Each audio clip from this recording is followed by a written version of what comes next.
I have a plan. I have a plan. I have a plan. Take back Bangladesh. বলো বাবা।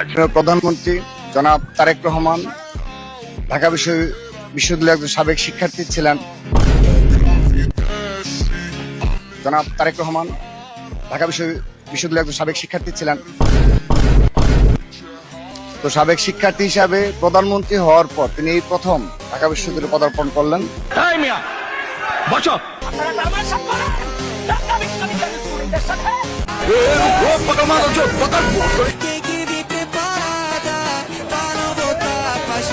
तू मेरे से प्यार करती है या नहीं करती, ये बता दे तू बस।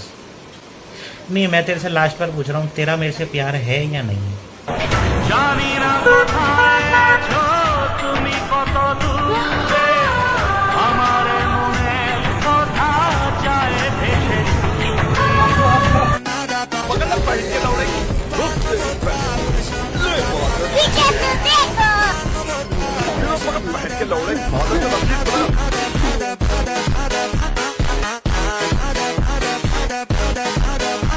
আগামী মাসেই বাড়ছে বিদ্যুতের দাম। নিয়ন্ত্রক সংস্থা এনার্জি রেগুলেটরি কমিশন বলছে চলতি সপ্তাহে গণশুনানি শেষ করে মে মাসে নতুন দাম চূড়ান্ত করবেন তারা। সেটি হলে জুন থেকে গ্রাহকদের গুনতে হবে নতুন দাম। জ্বালানি তেল, এলপি গ্যাসের পর বিদ্যুতের দাম বাড়লে তা মরার উপর খাড়ার ঘা হবে বলে মনে করছেন সাধারণ মানুষ। এবার অগ্রিম আয়কর বাড়ছে ব্যক্তিগত গাড়ির নিবন্ধন কিংবা নবায়নে। এছাড়া দামি মোটরসাইকেল মালিকদেরও দিতে হবে আয়কর। বিমান কিংবা হেলিকপ্টারেও থাকছে একই বিধান। আর করজাল বিস্তৃত করতে কার্যক্রম নেওয়া হতে পারে ইউনিয়ন পর্যায়ে। হাজার বাড়িয়ে ব্যক্তির করমুক্ত আয়সীমা 4 লাখ টাকা করার অনুমোদন দিয়েছেন প্রধানমন্ত্রী। চালু হচ্ছে সম্পদকর ব্যবস্থাও। একই সময় চাল, ডাল, চিনি, খেজুর, ফল ও সব ধরনের নিত্যপণ্যের উপর থাকা উৎসে কর 0.5% নির্ধারণ করা হয়েছে। আসছে বাজেটে 20% পর্যন্ত বাড়তে পারে সিগারেটের দাম। উঠে যেতে পারে সরিষা, সূর্যমুখী, রাইস ব্র্যান তেল, চিনি এবং মুড়ির উৎপাদনে থাকা অব্যাহতি সুবিধাও। ফলে দাম বাড়তে পারে পণ্যগুলোর, পাশাপাশি কর বাড়তে পারে বিভিন্ন গুঁড়া মশলা। মূলত আয় বাড়াতেই এমন সিদ্ধান্ত নেওয়া হচ্ছে।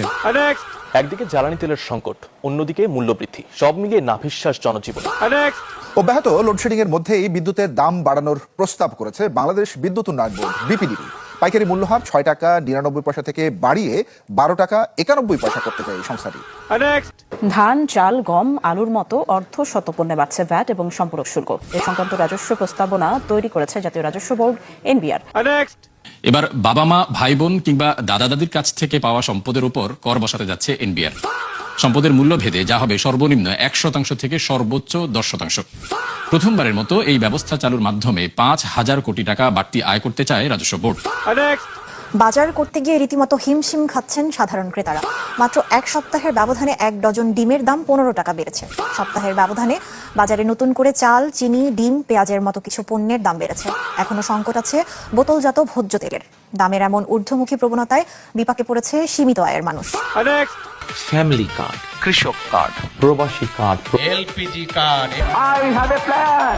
উস্তাদ কাম হয়ে গেছে। গু আমার শালা কিসের দেশের।